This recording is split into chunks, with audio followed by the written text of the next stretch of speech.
Grabe. Ang hirap kumita ng pera. Kailangan ito mag-voice buhay talaga. Hindi ko na kaya. Joke lang. Ayan, tuloy mo natin. Ah.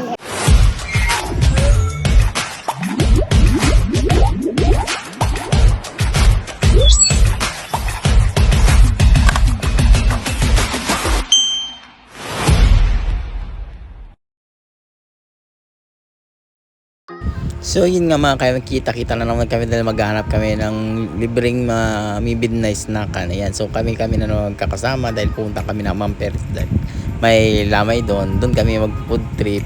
So as you can see na yan, nakasakay na kami, kanya-kanyang angkas, yung isa naman naka-tricycle. So sinasabi ko dito na kami sa may barang, magmamadali na kami kasi anong oras na din, baka di namin maabutan yung free food nila doon. So yun lang.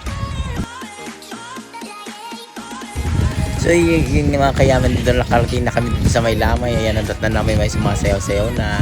Ang expect kasi namin may dito, may special guest sila, pero wala naman kasi bukas pa daw ang last night. As you can see naman, balot na balot kami dahil nga sobrang lamig talaga dito sa Villasis.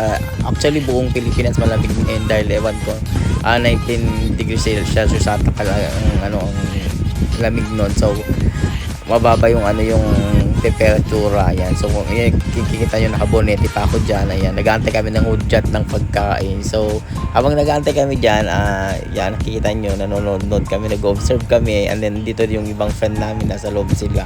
So this is second night na punta kami dito sa lamay dito sa Maiso, Mamperes.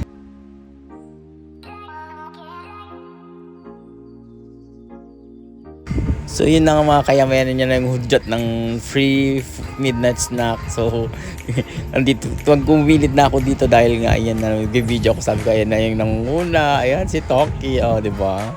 Siya yung siya yung lagi namin pinapasubag mga ganito dahil siya nga medyo malakas ng loob. Ayan, namimigay na sila dyan ng pagkain. Sabi ko, kukuha na kayo, tapos ginabutan din ako dito sa tabi naman nung iba.